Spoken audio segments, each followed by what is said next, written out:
So there was two things that started the Earth Skills Correspondence Course for me in terms of the idea.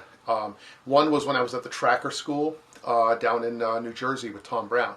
And I had been studying with him for about 10 years or 8 years, something like that. And all through that time, whenever people would ask questions about a skill that they had learned with Tom, he would say, they would say, well, Tom, what about this type of wood or for making a bow, or what about this aspect of shelter? What do I need to know about how to get this?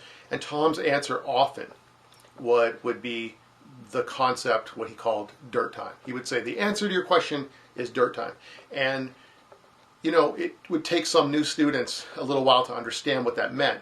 And what it came to mean to me and to all those students is that, in other words, experience will give you. In other words, when you put in the hours and the time on your hands and knees, in the dirt, so to speak, you would learn that skill well enough to be able to answer your own question. If that makes sense. It's a brilliant concept, and one that a lot of people would go home from a course, from Tom's course, from my courses, wherever, and they would go home and they would not really practice and not really put the hours in. And so when they would come back 6 months later, a year later, their skills really didn't move too much because they didn't put that dirt time in. So when I started seeing that, I was just like kind of filing that away, like, yeah, there's something there. I'm not sure what it is. There's something that's missing in this. And we understand it, but we can't quite get over the hump. The second reason that I started doing the Earth Skills Correspondence Course was because I looked at some of my young instructors, some of my young counselors. And these are people that have been with me, some of them have been working at my camp, for, when they were 11 and 12. They weren't working, they were attending the camp, so they would attend all the way through to 16 or 17. And then they would come as CITs, and they would have built shelters and made fire, and they practiced all these skills. And all of a sudden, they'd be 19 and ready to really step up, and they would be kind of reluctant. They're like, I don't know if I'm an instructor. I don't really know enough. I don't know enough about fire to teach fire making. You should do it, Rick. You should do it. And I go, well, come on, man. You got to do it. And they're like, no, I don't feel ready. And I would say, what are you, crazy? You've made a fire with oak and sycamore and ash and apple and sassafras and all these different woods.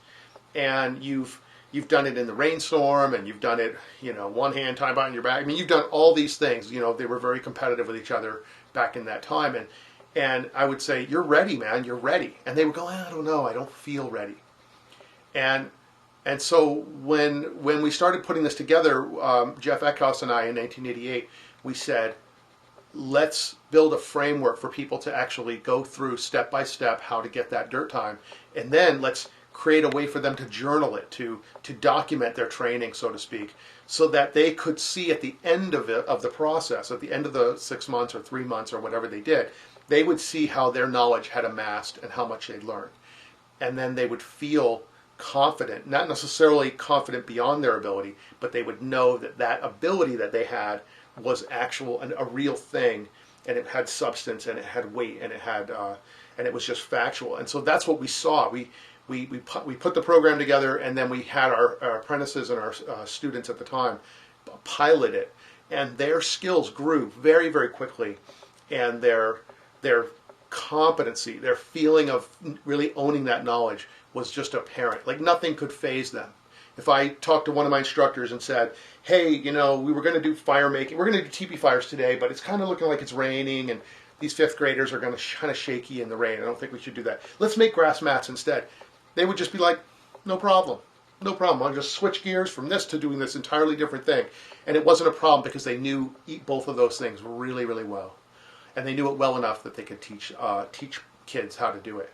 And so it was a brilliant thing to see. And many of those young students would take their journals and their information and go on to college. Or they would get into certain really good colleges because they had this massive knowledge that they'd accumulated, where they had put together their pictures of their shelter and all this independent study they'd done, and it's just an incredible body of knowledge. So that's how we got started, and it's worked out really brilliantly. It was a lot of fun making it, and and we've been able to sort of see why, that's really the reason why we did it.